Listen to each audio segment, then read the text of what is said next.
The series is set in the year 2418, where the world is transformed into an ultra-futuristic place. Humans are now able to visit other planets through space travel, and the entire galaxy is explorable. In the galaxy, there are low-gravity planets like Earth, and high-gravity planets like ᴂᴄᴛ. In order for humans to travel to high-gravity planets, they need to use protective suits. ᴂᴄᴛ has 10 times stronger gravity than Earth, and even a spaceship needs to activate a gravity shield to protect the humans. Moving out of this shield will make them instantly fall to the ground, as their weight becomes 10 times heavier. Even a material from Earth thrown to this planet will instantly get flattened and crushed. Moreover, if a person's protective suit is damaged, their body parts will be destroyed. However, the species born on a high-gravity planet possess high-density bones and muscles, which makes them stronger than the species from other planets. Due to the comparatively high gravity of their home planet, the ᴂᴄᴛs are known as one of the strongest beings in the universe.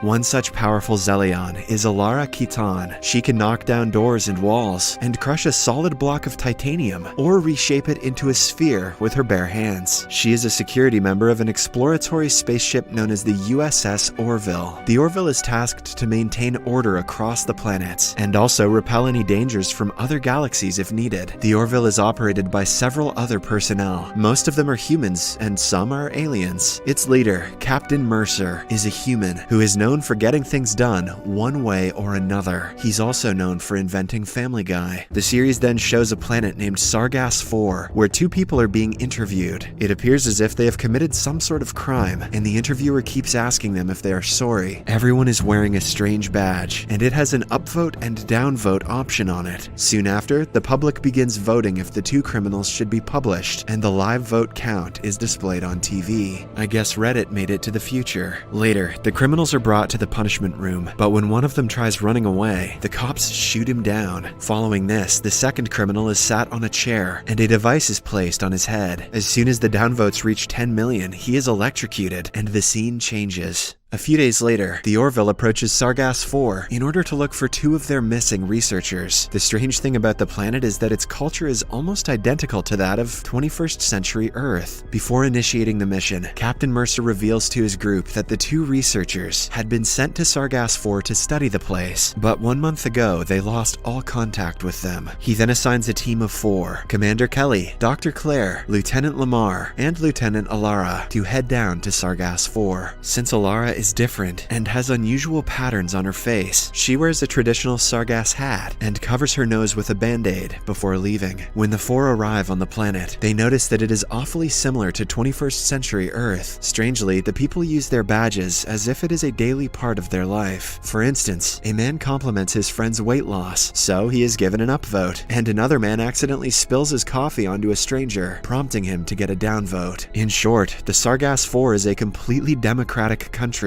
where the general population decides everything, including a person's fate. However, the Orville group doesn't pay much attention to it and simply proceeds with their mission. A while later, they come across a bookstall and inquire about the researchers. Instead of answering, the owner hands them 4 badges, mentioning that it is a crime to walk without one. As the 4 are walking through the streets, Lieutenant Lamar tries to have some fun and starts dancing with a nearby statue. Commander Kelly immediately tells him to stop, but Lamar, being Lamar, continues showcasing his weird moves. Just then, some people around them start clicking videos of the dance, and as a result, Lamar finally gets down from the statue. Shortly after, the group reaches a cafe where they notice a woman being turned down because of her massive downvote count. It turns out that the people with a large number of downvotes are shunned by the society of this world. Meanwhile, the group approaches a cafe employee, Lysella, and shows her the picture of the 2 researchers that went missing. Surprisingly, they are told that the 2 are popular people, as they had been corrected recently. But before they can interrogate any further, all of a sudden, the downvotes on Lamar's badge start increasing at an exponential rate. The group is perplexed by what's happening, and just then, a TV report displays the footage of Lamar dancing with the statue. Strangely, the reporter comments that Lamar was humping the statue, which turns out to be a deity on that planet. Lamar shall henceforth be referred to as the God Humper. Confused, the group decides to return back to their planet, but when they reach outside, a large large mob of people surround them. Lamar tries his best to claim his innocence, but sadly, a bunch of officers show up and take him away. He is then brought to prison, where a man named 괜ᴏ, who is a publicity officer by profession, approaches him. In this world, publicity officers are the equivalent of lawyers, but their jobs are contrastingly different. 괜ᴏ tries to ask Lamar his side of the story, but the latter mentions that he was simply dancing. He also claims to be unaware of all the rules in the world, prompting 괜ᴏ to tell him everything. He mentions that in ⴰ IV, everything is democratically run, so if a person commits a crime, the public will determine his or her fate by a voting system. If said person reaches 10 million downvotes, they will be corrected. A correction is a procedure in which a criminal is electrocuted until all of their memories are wiped. Hearing this, Lamar becomes terrified and begs 괜ᴏ to help him, but the latter mentions that there is a legal process. Lamar will have to go through a series of interviews, which will be displayed on live TV, and if the audience likes his apology, they might upvote him and save him. Hence, their best chance to escape the correction is to prepare a perfect apology speech. Travis Scott wouldn't stand a chance on this planet. A while later, the Orville group visits Lamar in the waiting room and finds out about the correction that he's going to face. Hearing the word correction, Alara remembers that the cafe employee ᴰᴟ also mentioned that their two friends had been corrected, and that is why they are so famous in this world. Hence, Alara, along with Dr. Claire, decides to interrogate ᴰᴟ, while Commander Kelly stays behind with Lamar. In the next scene, Lamar is being readied for his first apology interview, while 괜ᴏ and Claire try their best to motivate him. However, the session goes awfully wrong when Lamar makes a mockery out of himself. Soon, the people start the voting system, and Lamar receives a whopping 4 million downvotes. Elsewhere, Alara and Dr. Claire approach ᴰᴟ and start interrogating her about their missing colleagues. ᴰᴟ mentions that one was corrected and sent to a facility, while the other one was shot and killed as he tried to run away. A while later, when Alara and Claire are in the bathroom, ᴰᴟ approaches them and accidentally notices Alara's uncovered face. Scared, she tries running away, but the Orville duo calms her down and takes her out for a drink. There, Alara and Claire finally reveal that they are aliens, and that they have come to take their friends back. Soon, ᴰᴟ also starts feeling comfortable, and she tells them that the researchers were apprehended for not giving up their seat to a pregnant woman.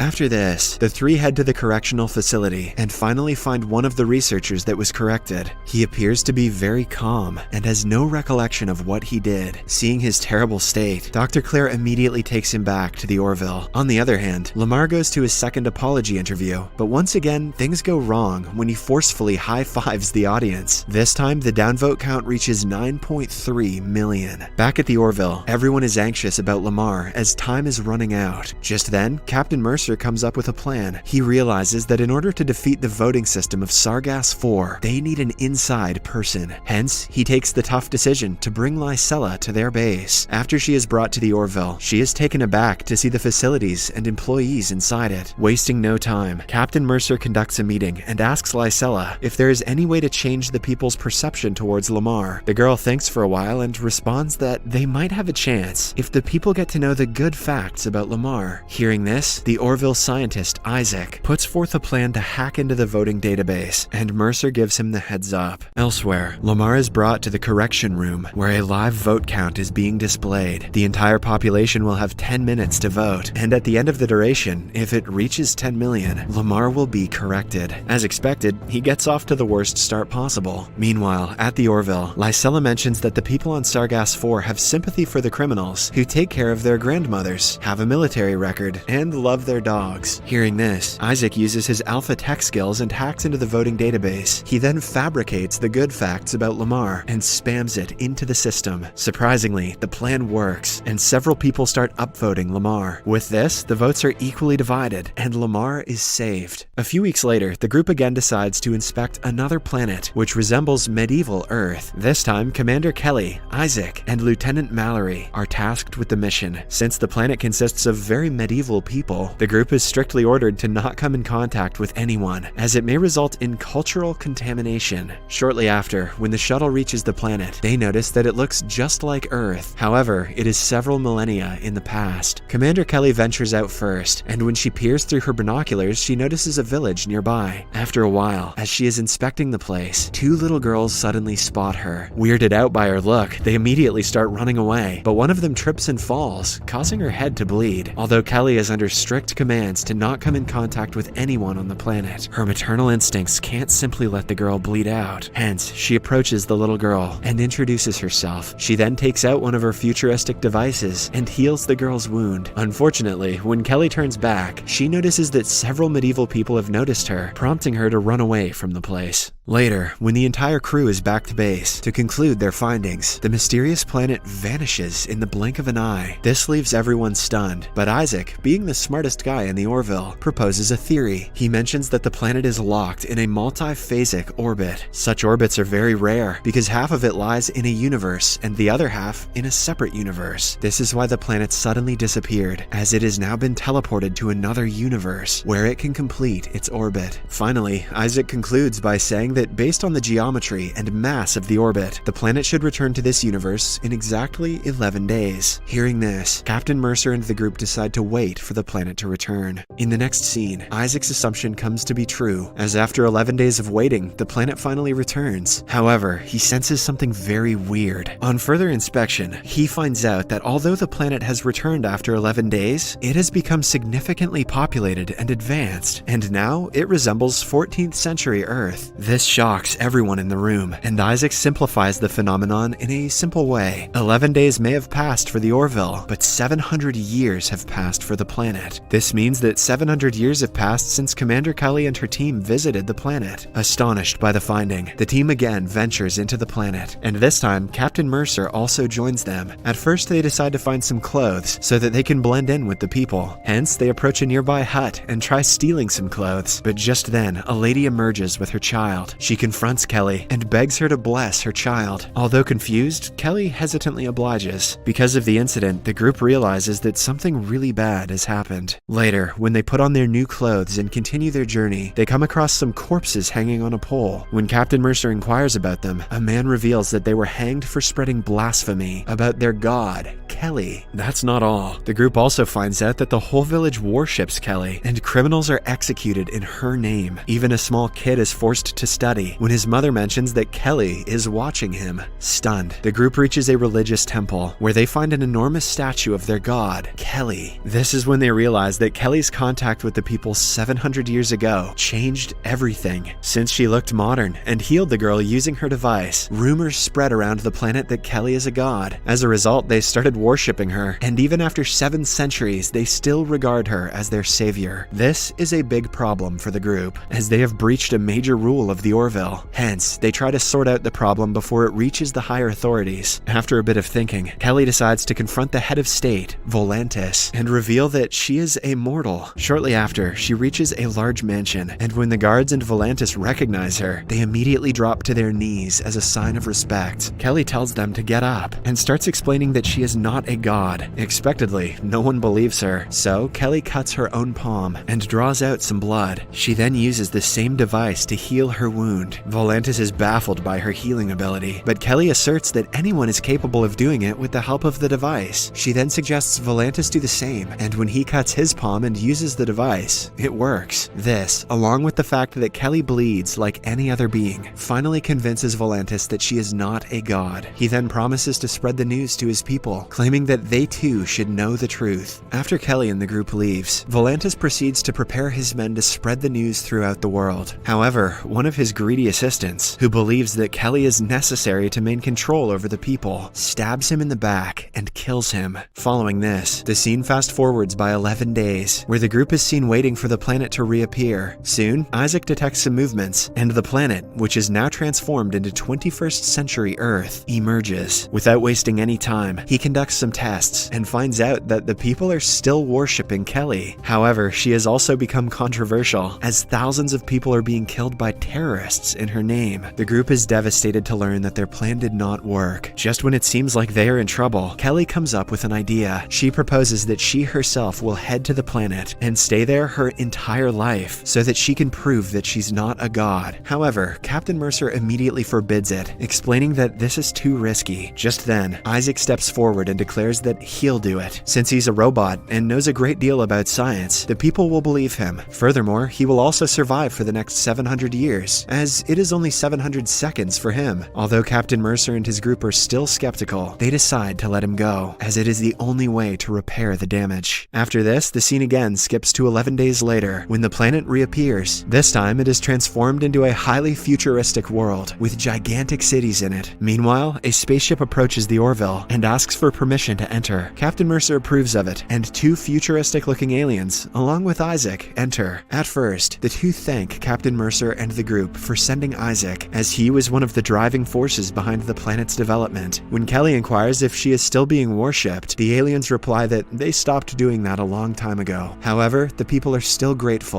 that Kelly and the other aliens visited their planet, as it gave them the motivation and willpower to make their planet similar. The episode ends as the aliens return to their planet, while the Orville continues its journey of exploring. To see what happens next, watch the second part in Series Recapped.